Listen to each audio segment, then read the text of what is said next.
الحمد لله نحمده ونستعينه ونستغفره ونؤمن به ونتوكل عليه ونعوذ بالله من شرور أنفسنا ومن سيئات أعمالنا من يهده الله فلا مضل له ومن يضلله فلا هادي له ونشهد أن لا إله إلا الله وحده لا شريك له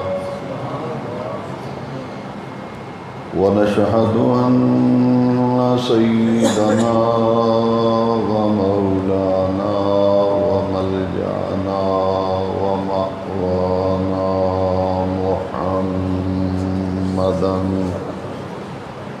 عبده ورسوله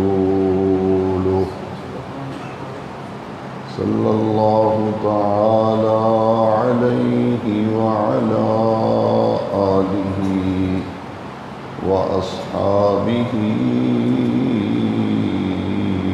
أجمعين أما بعد فأعوذ بالله من الشيطان الرجيم بسم الله الرحمن الرحيم ألف لام ميم ذلك الكتاب لا ريب فيه صدق الله مولانا العظيم قد قال الله تبارك وتعالى عز وجل في شان حبيبه ونبيه مخبرا وآمرا إن الله وملائكته يصلون على النبي يا أيها الذين آمنوا صلوا عليه وسلموا تسليما الصلاة والسلام عليك يا سيدي يا رسول الله وعلى آلك وأصحابك يا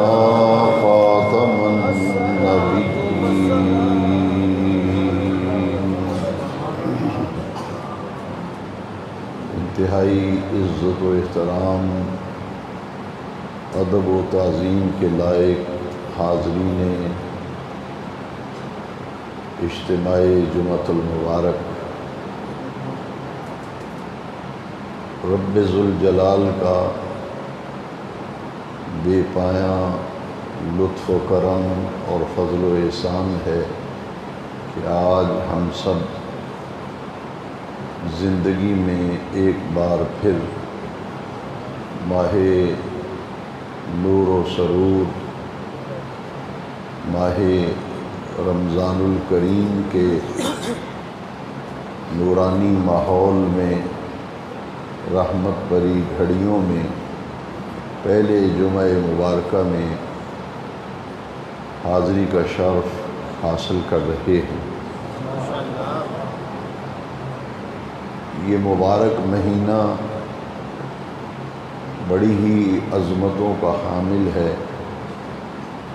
اور رمضان المبارک کے فضائل پر کم و بیش گزشتہ 3 جمعات مبارکہ میں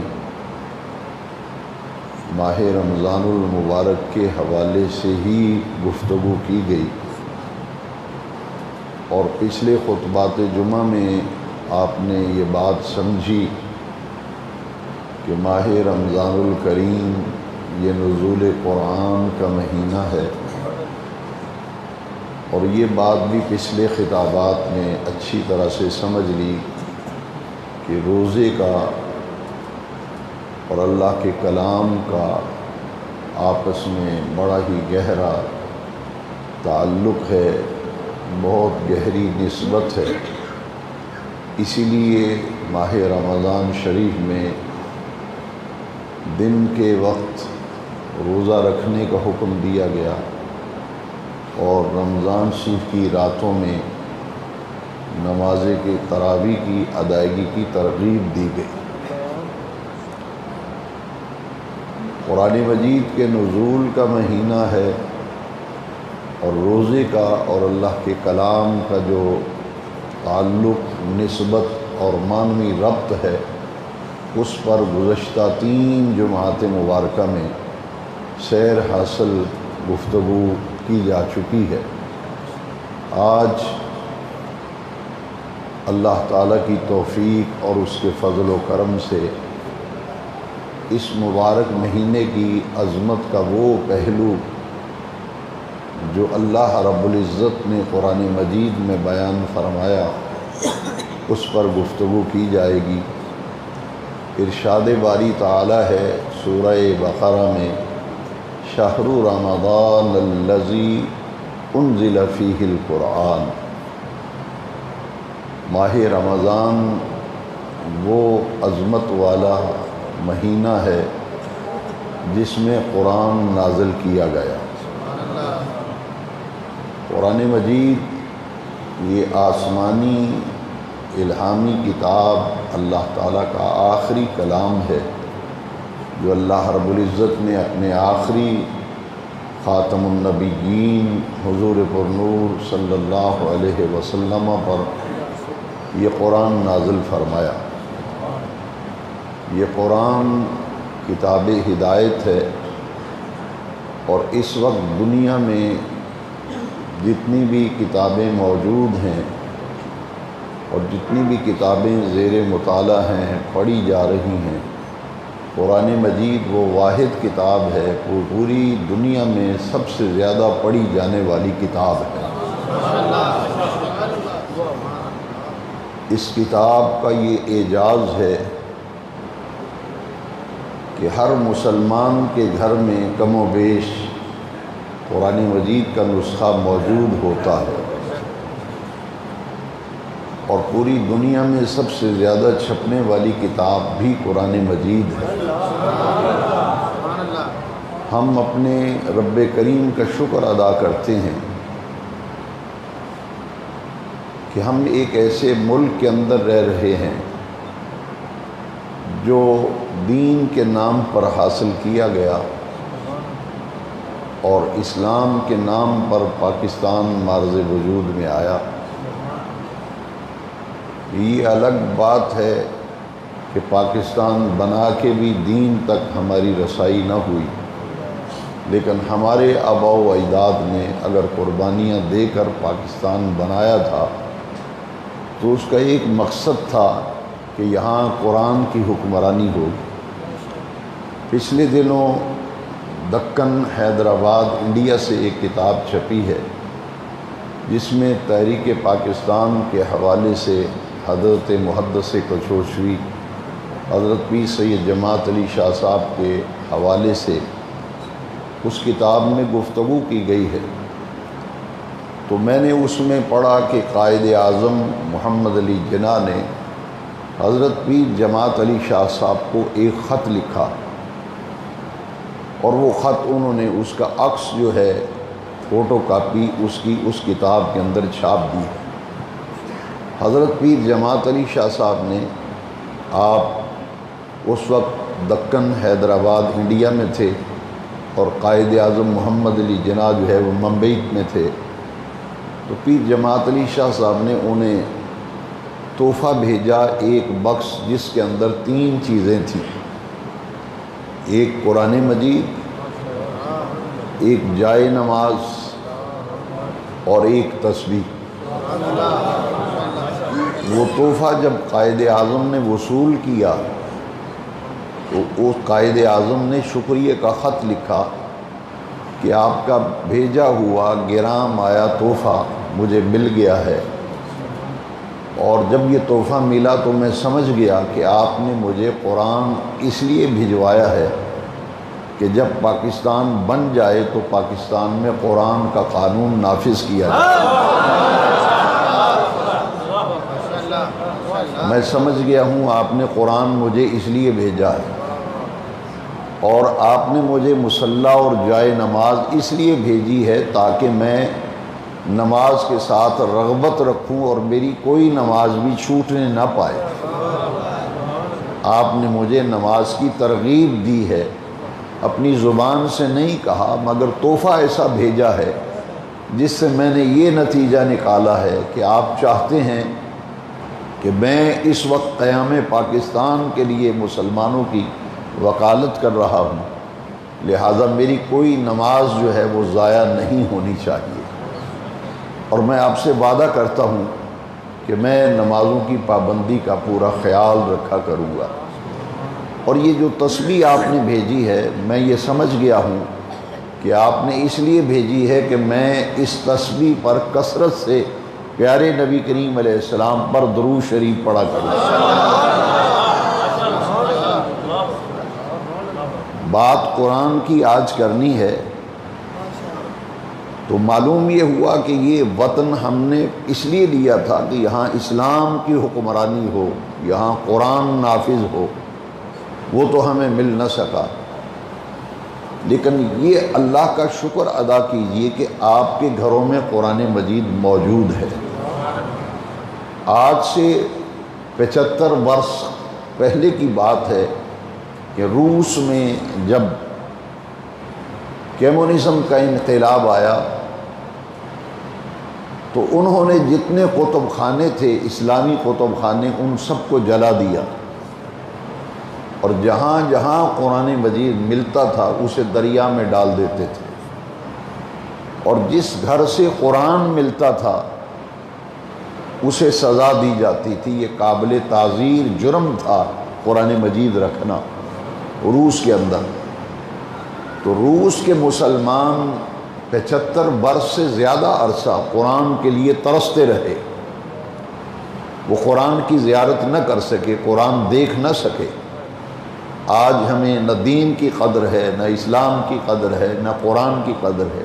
ان لوگوں سے پوچھئے، 75 برس سے زیادہ عرصہ گزر گیا، وہ قرآن مجید کی شکل و صورت کو دیکھنے کو ترس گئے، سب قرآن اٹھا کر کے دریا میں پھینک دیے گئے۔ اب ہوا کیا کہ کچھ روسی مسلمانوں نے اپنی جان ہتھیلی پہ رکھ کے ایک کام کیا کہ قرآن مجید کا روسی زبان میں کیا ہوا ترجمہ کہیں سے حاصل کیا، اور اس کو نوجوان رات کی تاریکی میں بیٹھ کر لکھتے تھے۔ پریس میں چھپنا تو بہت مشکل اور ناممکن تھا اس زمانے میں، کیونکہ کمیونسٹوں نے وہاں انقلاب لا کر کے اسلام کو صفحتی سے مٹانے کے لیے پورا زور لگایا تھا، لہٰذا وہ درد مند مسلمان نوجوان روسی زبان میں قرآن مجید کی ٹرانسلیشن لکھتے تھے، اور پھر جو درد مند مسلمان تھے ان تک چوری چھپے وہ نسخہ پہنچا دیا جاتا تھا۔ اب چونکہ رشیا کے اندر ریاستیں آزاد ہوئی ہیں، اور پچھلے دنوں ہمارے ایک بزرگ رشیا گئے، یہ ساری کیفیتیں انہوں نے آ کر مجھے بتائیں۔ انہوں نے کہا کہ اب اللہ تبارک و تعالیٰ کا شکر ہے کہ اب رشیا میں ریاستیں آزاد ہو رہی ہیں، اب مسلمانوں کے گھروں کے اندر قرآن مجید کے نسخے جو ہیں وہ موجود ہیں۔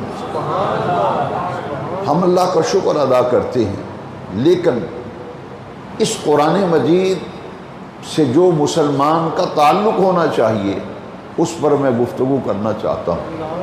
ہم نے اسے عدالتوں میں قسمیں کھانے کے لیے رکھ لیا، سودا بیچنے کے لیے اس قرآن کی قسم کھانے کے لیے رکھ لیا، بیٹیوں کو جہیز میں دینے کے لیے رکھا۔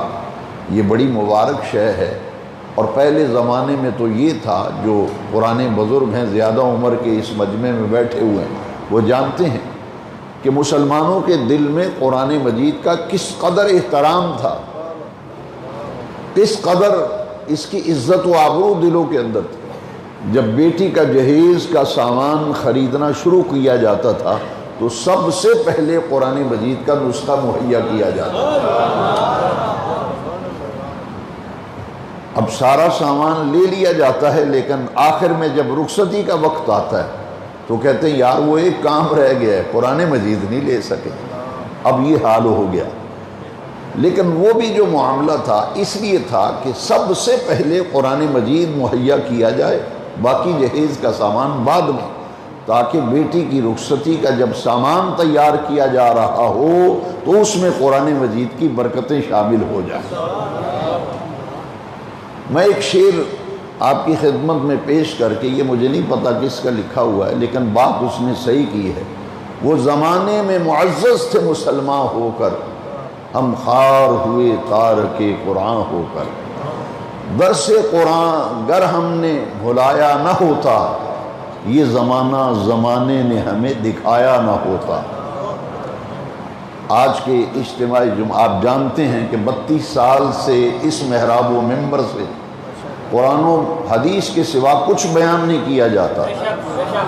یہاں سے دین کی آواز، حق کی آواز پورے علاقوں میں گونجتی ہے۔ آج کے اجتماعی جمعہ سے میں دین کی دعوت و تبلیغ کے حوالے سے ایک اہم کام آج آپ کے ذمہ لگانے لگا ہوں کہ آج کے بعد ہم نے اپنے طور پر، ہر شخص ذاتی طور پر اس بات کی کوشش کرے کہ ہماری رغبت 2 چیزوں کے ساتھ ہو جائے۔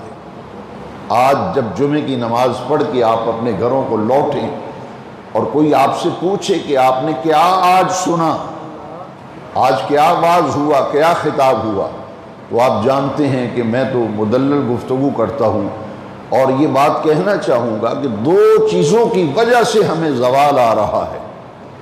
دکھوں، پریشانیوں، مصیبتوں نے ہمیں گھیرے میں لے لیا ہے۔ ایک نماز سے بے رغبتی، نماز سے بے رغبتی، اور دوسرا قرآن مجید سے دوری۔ اب قرآن مجید اتنی بڑی نعمت ہے کہ اللہ رب العزت نے خود قرآن میں فرمایا الف لام میم ذالک الکتاب لا ریب فیہ۔ یہ الف لام میم یہ حروف مقطعات میں سے ہیں، اور قرآن مجید کی صورتوں کے آغاز میں یہ حروف مقطعات آتے ہیں۔ یہ اللہ اور اس کے رسول کے درمیان راز ہے۔ مفسرین کرام نے لکھا کہ الف لام میم، الف لام را، کاف ہا یا عین صاد، یہ سب حروف مقطعات ہیں۔ یاسین حروف مقطعات ہیں۔ ان کے معانی، ان کے مطالب اللہ تبارک و تعالی اور اس کے پیارے محبوب کے سوا کوئی نہیں جانتا۔ مفسرین نے لکھا کہ سر بین اللہ و رسولہ، یہ اللہ اور اس کے رسول کے درمیان ایک راز ہے۔ اور جب یہ الف لام میم پڑھا جائے کسی کی سمجھ میں نہیں آئے گا کہ یہ اس کا معنی کیا ہے، کیونکہ یہ ایک راز ہے اللہ اور اس کے رسول کے درمیان۔ لیکن آپ دیکھیے نا، حضور کی عظمت کو پہچانیے کہ جب قرآن نازل ہوتا تھا تو جبریل یہ حروف مقطعات لے کے آتے تھے اور آقا کہتے الف لام میم، تو میرے آقا فرماتے علم تو فہم تو، میں نے جان لیا، میں سمجھ گیا۔ جب یاسین کے الفاظ لے کر جبریل آئے، حضور فرماتے ہیں علم تو فہم تو، میں نے جان لیا، میں سمجھ گیا۔ اور یہ الگ الگ حروف، الف جبریل آتے، الف حضور فرماتے میں علم تو فہم تو، میں نے جان لیا، میں سمجھ گیا۔ پھر جبریل کہتے لام، حضور فرماتے علم تو فہم تو، میں نے جان لیا، میں سمجھ گیا۔ پھر جبریل کہتے میم، حضور فرماتے علم تو فہم تو، میں نے جان لیا، میں سمجھ گیا۔ اب فرمایا ذالک الکتاب لا ریب فیہ، یہ وہ بلند مرتبہ کتاب ہے جس میں شک اور شبے کی کوئی گنجائش نہیں ہے۔ یہ کتاب ہدایت ہے، منزل من اللہ تعالی ہے، اور قرآن مجید اپنا تعارف خود کراتا ہے، خود کرا رہا ہے۔ دیکھیے نا، جب کوئی آدمی آپ سے ملے تو آپ کہتے ہیں کہ آپ کا اسم گرامی کیا ہے، تو قرآن اپنا نام خود بتاتا ہے، بل هو قرآن مجید فی لوح محفوظ۔ اس کا کتاب کا نام ہے قرآن مجید۔ آپ جانتے ہیں کہ رمضان میں قرآن آیا، لیکن پورے مہینے کے اندر سارا قرآن پورے مہینے میں نازل نہیں ہوتا رہا، بلکہ صرف لیلۃ القدر کو، جو رمضان المبارک کی ایک رات ہے، اس رات میں سارے کا سارا قرآن لوح محفوظ سے آسمان دنیا پر یک بارگی نازل ہوا، اور وہاں بیت العزت میں رکھا گیا، اور پھر وہاں سے 23 سال میں یہ قرآن مجید کے نزول کی تکمیل ہوئی تھی۔ پہلے جتنے انبیاء کرام آئے، حضرت آدم کو صحیفہ دیا گیا، حضرت نوح کو صحیفہ دیا گیا، حضرت ابراہیم کو صحیفہ دیا گیا۔ ان کو جب صحیفے دیے گئے تو سارے صحیفے یک بارگی ہی دے دیے گئے۔ اگر کتاب اتاری گئی، داؤد علیہ السلام کو زبور دی تو پوری کی پوری کتاب ایک مرتبہ ہی دے دی گئی۔ اگر موسیٰ علیہ السلام کو تورات دی گئی تو پوری کتاب ایک مرتبہ دے دی گئی، اور حضرت عیسیٰ کو انجیل دی گئی تو پوری کتاب ایک بار ہی نازل کر دی گئی۔ لیکن قربان جائیں مصطفیٰ کریم کی عظمتوں پر، جب قرآن اترا تو ساری کتاب یک بارگی عطا نہیں کی، بلکہ نجمن نجمن، دھیرے دھیرے جس طرح ضرورت پڑتی گئی قرآن نازل ہوتا گیا۔ اور اس میں ایک حکمت اور تھی، حضرت آدم علیہ السلام کو صحیفہ دیا گیا تو انہیں بلوایا گیا، اور بلا کر کسی خاص مقام پر صحیفہ دیا گیا۔ حضرت ابراہیم کو کہا گیا آؤ اور صحیفہ لے جاؤ، حضرت نوح سے کہا گیا آؤ اور صحیفہ لے جاؤ۔ تمام انبیاء صحیفے لینے گئے اور کتابیں لینے گئے، میرے مصطفیٰ کہیں قرآن لینے کے لیے نہیں گئے۔ اگر مصطفیٰ مکے میں ہے تو قرآن مکے میں آ رہا ہے، اگر مدینہ میں ہے تو قرآن مدینہ میں آ رہا ہے، بدر میں ہے قرآن بدر میں آ رہا ہے، حضور احد میں ہے قرآن احد میں آ رہا ہے۔ جہاں جہاں مصطفیٰ جا رہے ہیں قرآن ادھر ادھر نازل ہو رہا ہے۔ حضور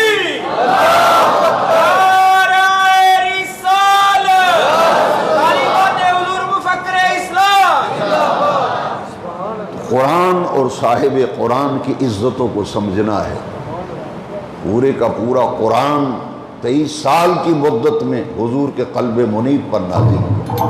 اب قرآن مجید کے حوالے سے چند آیات میں عرض کروں گا کہ یہ قرآن نازل کہاں ہوا۔ اب قرآن خود فرماتا ہے نزل علی قلبک، اے محبوب یہ قرآن ہم نے آپ کے دل انور پر اتارا ہے۔ پہلے فرمایا نزل علی محمد، قرآن کے اندر نزل علی محمد، یہ قرآن ہم نے اپنے محبوب محمد پاک پہ نازل کیا ہے۔ اور پھر قرآن میں آیت آ رہی ہے نزل علی قلبک، اے پیارے محبوب یہ قرآن ہم نے آپ کے دل انور پر نازل کیا ہے۔ قرآن حضور کے قلب پر نازل کیا گیا۔ اب قرآن کیا کہتا ہے لو انزلنا هذا القرآن على جبل لرأيته خاشعا متصدعا من خشیت اللہ۔ دونوں باتوں کو پیش نظر رکھیں۔ قرآن کہاں نازل ہوا؟ حضور کے دل انور پر، قلب اطہر پر، قلب اقدس پر قرآن آیا۔ لیکن خود قرآن کہتا ہے، اللہ قرآن میں فرما رہا ہے لو انزلنا هذا القرآن على جبل لرأيته خاشعا متصدعا من خشیت اللہ۔ اگر یہ قرآن ہم کسی پہاڑ پہ نازل کرتے تو یہ پہاڑ خشیت الہی سے ریزہ ریزہ ہو جاتا، وہ پہاڑ تباہ و برباد ہو جاتا اگر پہاڑ پہ قرآن اترتا۔ کیوں؟ فرمان من خشیت اللہ، اللہ کی خشیت سے وہ پہاڑ ریزہ ریزہ ہو جاتا۔ لیکن اس دل کو تو کچھ نہیں ہوا جس پر قرآن اترا۔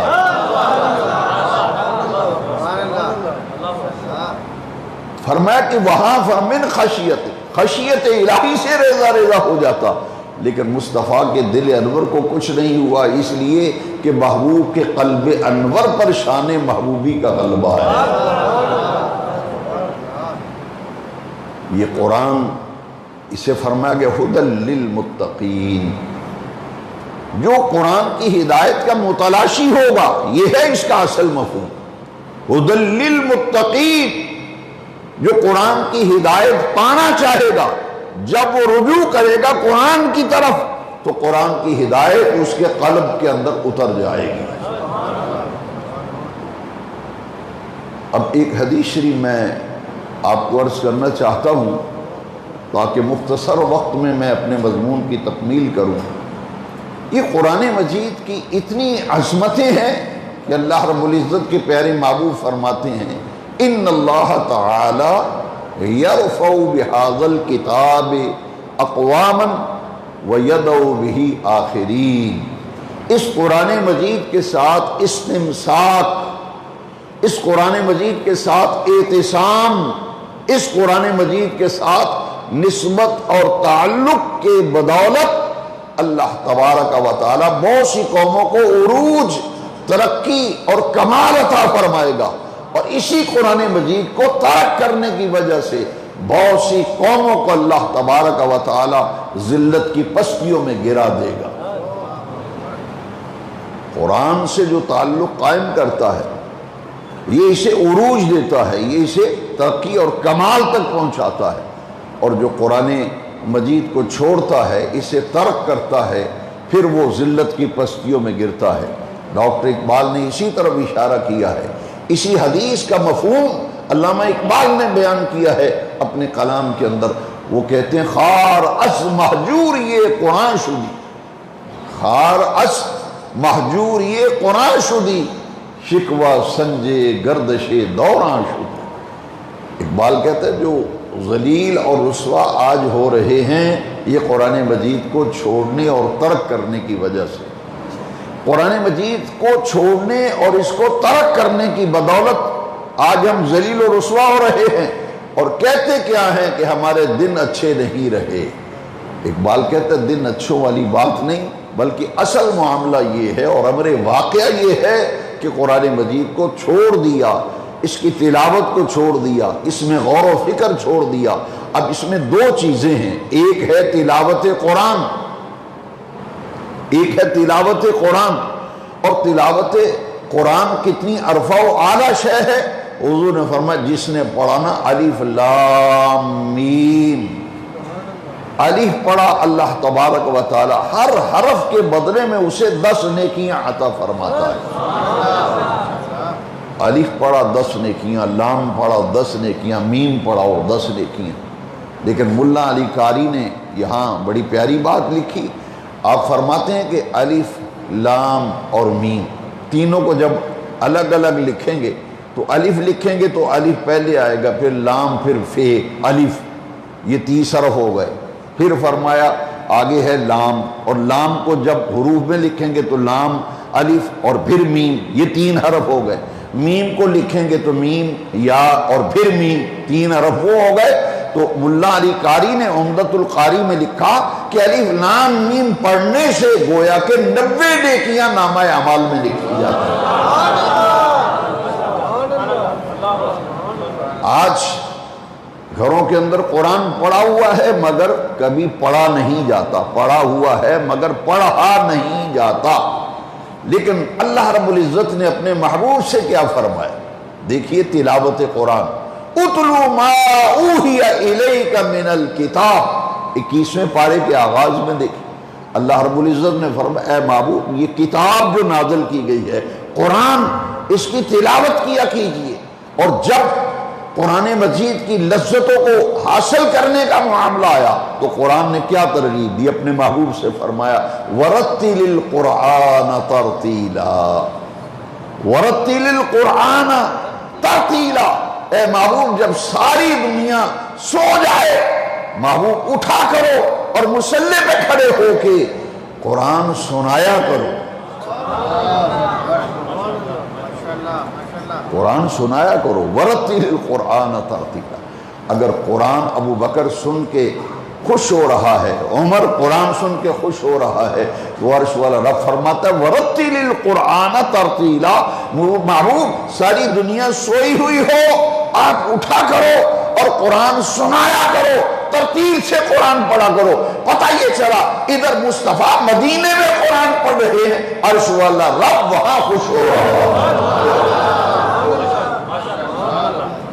تلاوت قرآن، اور حضور اتنی رغبت سے تلاوت قرآن سنتے تھے کہ ابو موسیٰ اشعری قرآن پڑھ رہے تھے، تلاوت کر رہے تھے، حضور وہاں سے گزر رہے تھے، میرے آقا نے کھڑے ہو کر قرآن مجید کی تلاوت کو سنا۔ اب قرآن مجید کی تعلیم، کہ بچوں کو قرآن مجید کی تعلیم دلوانا یہ کتنا اہم کام ہے، اور تعلیم دینا، اس پر ذرا غور کیجیے۔ یہ حدیث شریف ابن ماجہ شریف میں ہے، حضرت عثمان ابن عفان رضی اللہ تعالیٰ عنہ اس حدیث کے راوی ہیں۔ میرے آقا کریم نے فرمایا خیرکم من تعلم القرآن وعلمہ، تم میں سے بہترین شخص وہ ہے، بہترین شخص وہ ہے جو قرآن پڑھتا ہے، قرآن پڑھاتا ہے۔ تم میں سے بہترین شخص وہ ہے جو قرآن سیکھتا ہے، قرآن سکھاتا ہے، کیونکہ یہ کتاب ہدایت ہے، آسمانی کتاب ہے۔ اور معروف حدیث کے اندر آیا کہ قیامت کا دن ہوگا، روزہ بھی شفاعت کرے گا اور قرآن بھی شفاعت کرے گا، روزہ بھی شفاعت کرے گا، قرآن بھی شفاعت کرے گا۔ اور سورہ یاسین شریف کے بارے میں تو یہ آیا کہ میرے آقا کریم نے فرمایا کہ قرآن مجید کی تلاوت کرنے والا جو سورہ یاسین کو شغف اور رغبت سے تلاوت کیا کرتا ہے، قیامت کا دن ہوگا اس کے حق میں سورہ یاسین شریف اللہ کی عدالت میں جھگڑا کرے گی، اور سورہ یاسین کہے گی یا اللہ یا مجھے قرآن سے نکال دے، یا جو میری تلاوت کرنے والا ہے اس کے حق میں میری شفاعت کو قبول فرما۔ قرآن مجید کی برکتوں کو سمجھیے، عذاب قبر سے بچانے والی سورت۔ حضور نے فرمایا قرآن مجید میں ایک سورہ ایسی ہے جو قبر کے فتنوں اور قبر کے عذاب سے بچاتی ہے، اور وہ سورہ ملک ہے۔ حضور نے ترغیب دیا کہ ہر رات سونے سے پہلے سورہ ملک کی تلاوت کر کے سویا کرو، یہ قبر کے فتنوں سے اور عذاب سے بچانے والی سورت۔ چونکہ رمضان نزول قرآن کا مہینہ ہے، اور اس مہینے کے اندر نیکی کی رغبت اللہ تبارک و تعالی اپنی شان کرم سے دلوں میں ڈال دیتا ہے۔ تو دو چیزیں میں نے عرض کی جن کی بدولت آج ذلت، رسوائی اور پستی اور تکالیف اور پریشانیوں نے ہمیں جکڑا ہوا ہے، نماز سے بے رغبتی اور قرآن مجید سے دوری۔ نماز کا جو معاملہ ہے، نماز کا جو معاملہ ہے اس پر ذرا غور کیجیے کہ شریعت مطہرہ میں اور ہمارے دین کے اندر اگر کسی مومن پر، مسلمان پر سب سے بڑی ڈیوٹی اور سب سے بڑی ذمہ داری کسی صاحب ایمان کی اگر جاننا چاہیں گے تو وہ نماز ہے، وہ نماز ہے۔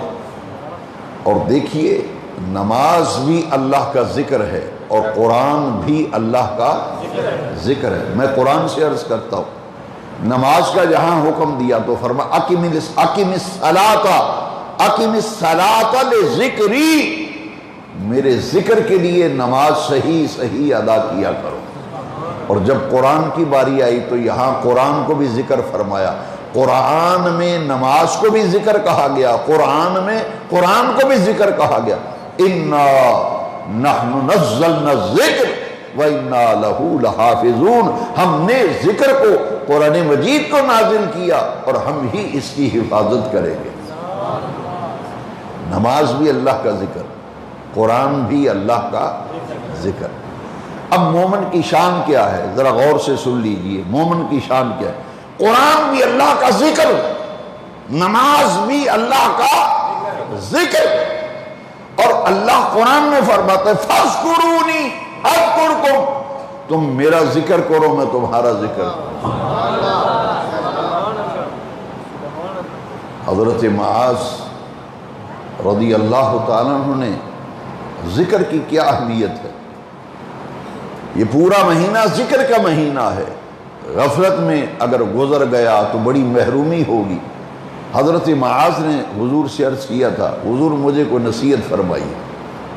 قربان جائیں، نصیحت سرکار سے پوچھ رہے ہیں، حضور مجھے کوئی نصیحت فرمائیے جس پر عمل میں کروں اور میری دنیا بھی سنور جائے، میری آخرت بھی سنور جائے۔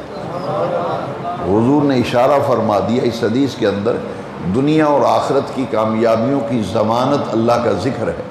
کیوں؟ پوچھا حضور نصیحت فرمائیے، تو حضور نے فرمایا ان تموتا ولسانک رطب بذکر اللہ عز وجل، جب تجھے موت آئے تو تیری زبان اللہ کے ذکر سے تر ہو۔ جب تجھے موت آئے تو تیری زبان اللہ کے ذکر سے، تو بھائی ذکر کی سب سے افضل ترین تو صورت ہے نماز۔ جو نماز نہیں پڑھتا کیا وہ توقع رکھے گا کہ موت کے وقت اس کی زبان پہ کلمہ جاری ہو؟ جو قرآن نہیں پڑھتا کیا وہ یہ توقع رکھے گا کہ موت کے وقت اس کی زبان پر ذکر الہی جاری ہو؟ کیونکہ قرآن خود کہہ رہا ہے اِنَّا نَحْنُ نَزَّلْنَا الذِّكْرَ وَإِنَّا لَهُ لَحَافِظُونَ، ہم نے اس ذکر کو نازل کیا ہے اور ہم ہی اس کی حفاظت کریں گے۔ اور جب نماز کی باری آئی تو وہاں فرما اقم الصلاۃ لذکری، معلوم یہ ہوا کہ جو بندہ یہ چاہتا ہے میں دنیا سے سرفراز اور سرخرو ہو کے جاؤں اور میرا آخرت اور عاقبت کا جہان سنور جائے، تو آج سے ہم سب کو عزم کر لینا چاہیے ایک نماز کی رغبت اور قرآن سے نسبت و تعلق میں استحکام، کثرت کے ساتھ قرآن مجید کی تلاوت اور نمازوں کی پابندی۔ یہ دو عمل ایسے ہیں جو انسان کی آخرت کی کامیابی کی ضمانت دیتے ہیں۔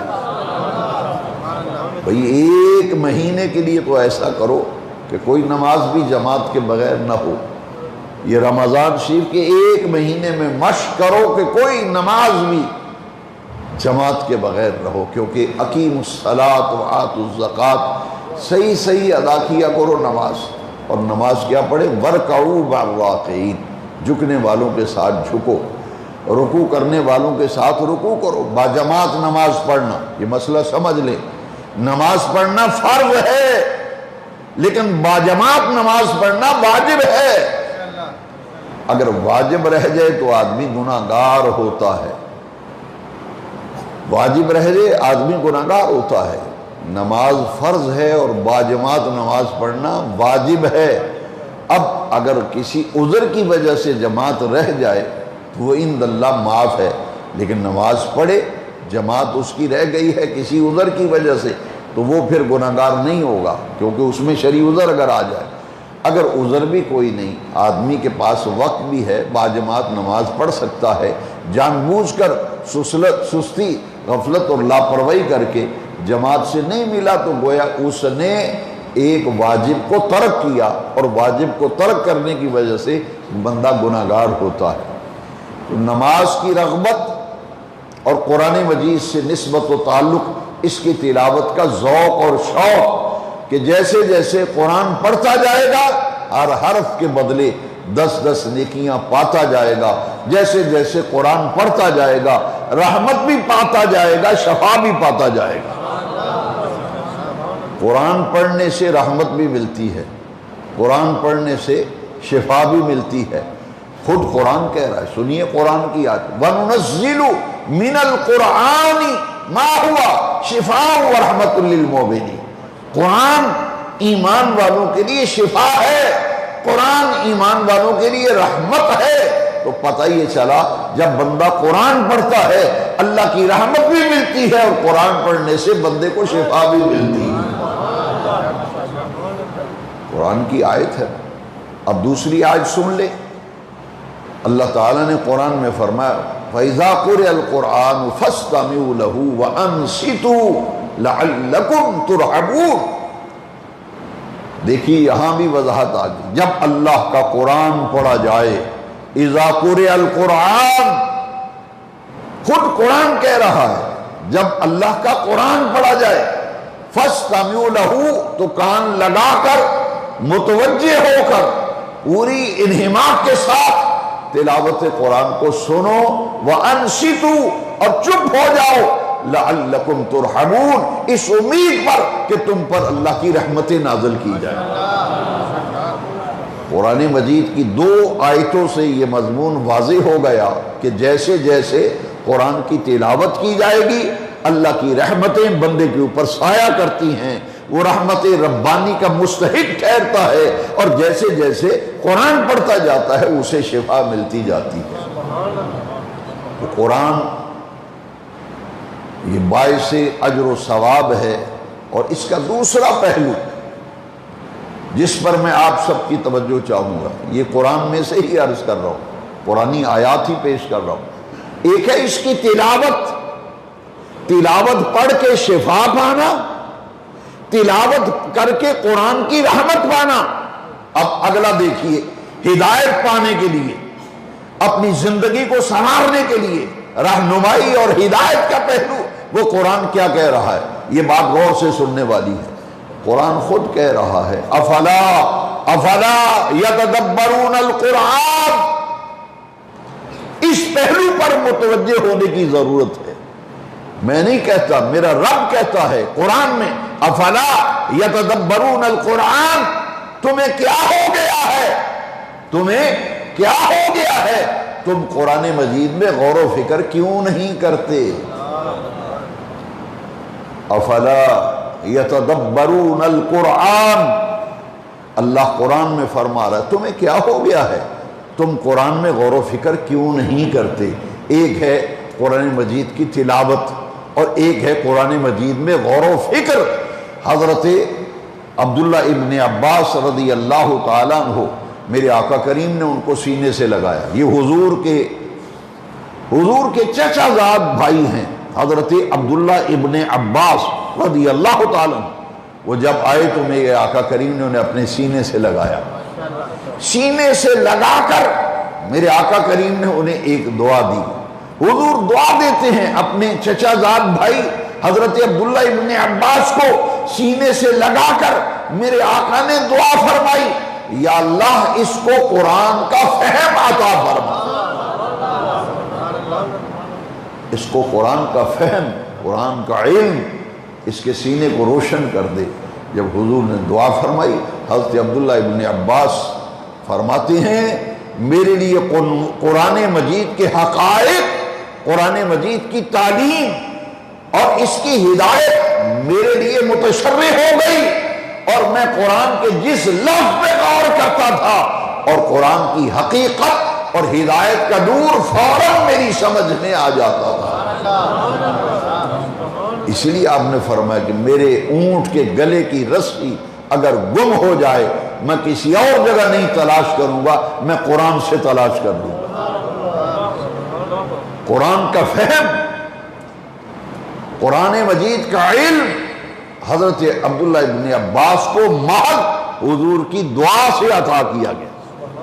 ایک مرتبہ صحابہ کرام نے پوچھا، حضرت مولا علی کرم اللہ تعالی وجہ کریم فرماتے ہیں اگر میں بسم اللہ الرحمن الرحیم کی تفسیر لکھوں، مولا علی فرماتے ہیں اگر میں بسم اللہ الرحمن الرحیم تسمیت القرآن کی میں تفسیر لکھوں تو فرماتے ہیں اتنی کتابیں ہو جائیں کہ 70 اونٹ ان کو اٹھانے کے لیے پھر چاہیے۔ ایک ہے تلاوت قرآن، ایک ہے تدبر قرآن، ایک ہے تفہیم قرآن، فہم قرآن۔ وہ کب حاصل ہوگا؟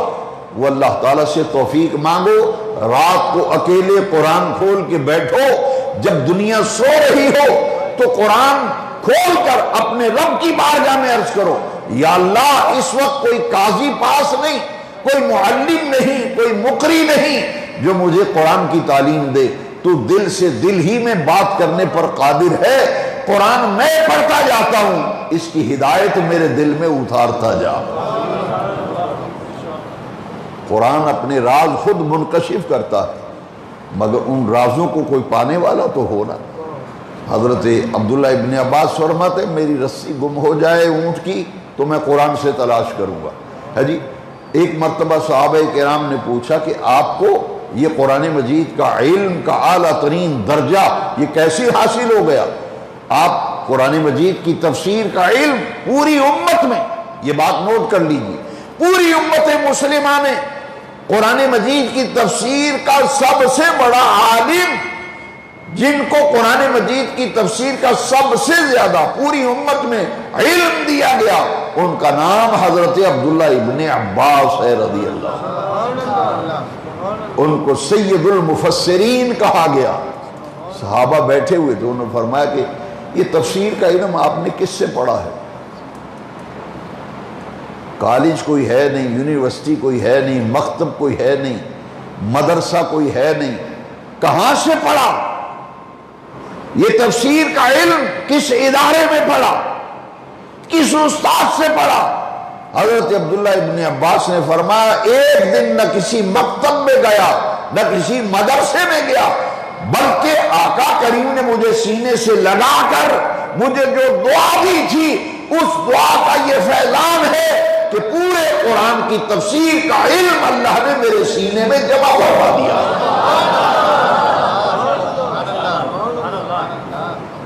اسی لیے بہت سا علم ہے جو کتابوں میں نہیں ملتا، بہت سا علم ہے جو کتابوں میں نہیں ملتا، اسے قرآن کی زبان میں علم لدنی کہتے ہیں۔ یہ اللہ کی عطا ہے، یہ اللہ کی عطا ہے، علم لدنی عطا الہی ہے۔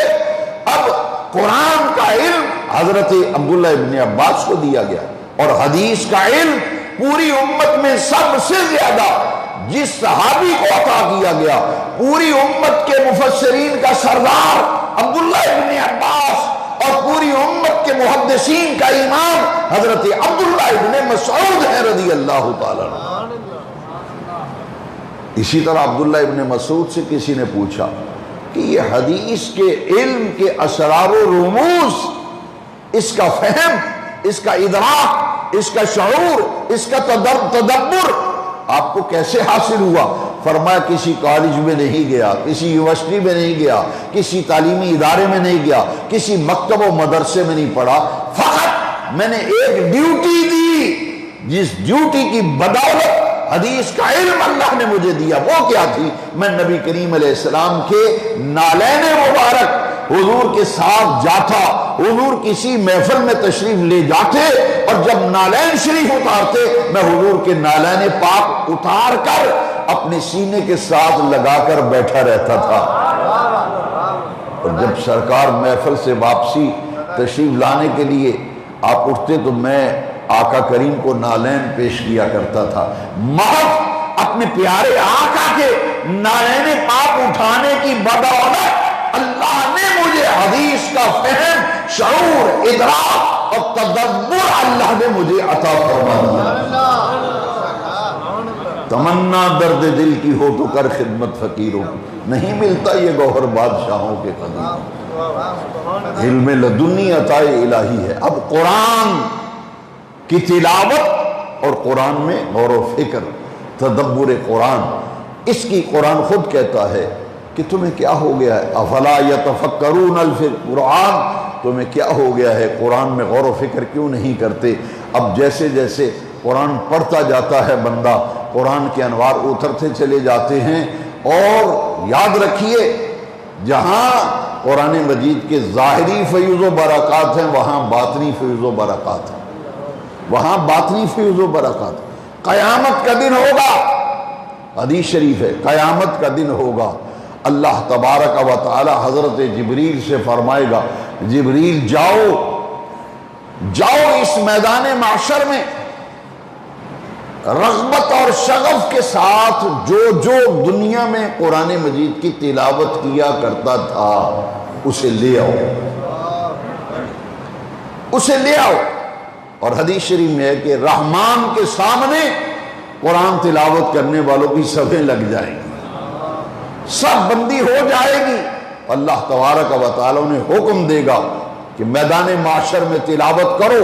اے دنیا میں قرآن کی تلاوت کا ذوق اور شوق رکھنے والے میدان معاشر میں میرے سامنے کھڑا ہو کر قرآن کی تلاوت کر۔ اب وہ کیا تلاوت کرے گا؟ اگر آپ سے کوئی کہے کہ جناب تلاوت کرو تو آپ پوچھیں گے جی کہاں سے پڑھوں؟ استاد شاگرد سے کہے تلاوت کرو، وہ پوچھے گا کہاں سے پڑھوں؟ اللہ تبارک و تعالی ہر قرآن پڑھنے والے کے دل میں یہ بات ڈال دے گا قیامت کے دن کہ فلاں جگہ سے قرآن کی تلاوت شروع کر۔ وہ قرآن کی تلاوت کرے گا اور ہر شخص کے حسب حال اللہ تبارک و تعالی ان کے درجات کو بلند فرمائے گا۔ ایک ہوں گے تلاوت قرآن والے، اور پھر کہا جائے گا وہ لوگ لاؤ۔ ظاہر ہے جو قرآن میں غور و فکر کرتا ہے پہلے تلاوت کرتا ہے پھر غور و فکر کرتا ہے۔ یہ سب تلاوت کرنے والے جو کھڑے ہوں گے ان میں سے پھر ان کا درجہ اونچا ہوگا۔ کہا جائے گا وہ لوگ جو قرآن کی تلاوت کرتے تھے اور اس کے حروف میں، اس کے معانی میں، اس کے مطالب میں غور و فکر کیا کرتے تھے، لاؤ ان کو لاؤ، آج ان کو میں عزتیں دینا چاہتا ہوں۔ اللہ تبارک و تعالیٰ فرمائے گا ان کو لے جاؤ جو قرآن میں غور و فکر کرنے والے ہیں، قرآن سمجھ کر پڑھنے والے ہیں، ان کے لیے جنت میں میں نے یہ درجات رکھے۔ اور جب وہ جانے لگیں گے اللہ فرمائے گا رک جاؤ، قرآن کی تلاوت کرنے والوں، قرآن کی تعلیم دینے والوں، قرآن کی غور و فکر کرنے والوں، اکیلے نہ جاؤ۔ اللہ پوچھے گا دنیا میں تیرے ساتھ کسی نے کوئی احسان کیا تھا، کوئی نیکی کی تھی تیرے ساتھ؟ تو وہ قرآن کی تلاوت کرنے والا کہے گا یا اللہ ہاں بہت سے بندے ہیں جنہوں نے میرے ساتھ احسان کا معاملہ کیا ہے۔ اللہ فرمائے گا پھر اکیلا نہ جا، جو قرآن کی تلاوت کرنے والے کے ساتھ احسان کرتا ہے، اچھا سلوک کرتا ہے، پیار کرتا ہے، محبت کرتا ہے، اللہ فرمائے گا جاؤ، پھر اکیلے نہ جاؤ، جو تیرے ساتھ محبت کرنے والے ہیں، احسان کرنے والے ہیں، انہیں بھی ساتھ جنت میں لے جاؤ۔ یہ قرآن کتاب ہدایت ہے۔ آج کے خطاب جمعہ میں ہم نے یہ سیکھا کہ سب سے بڑا فرض، سب سے بڑی ذمہ داری صاحب ایمان پر 5 وقتہ نماز باجماعت ادا کرنا ہے، اور قرآن مجید کی رغبت، اس کی تلاوت کا ذوق و شوق، اس میں غور و فکر۔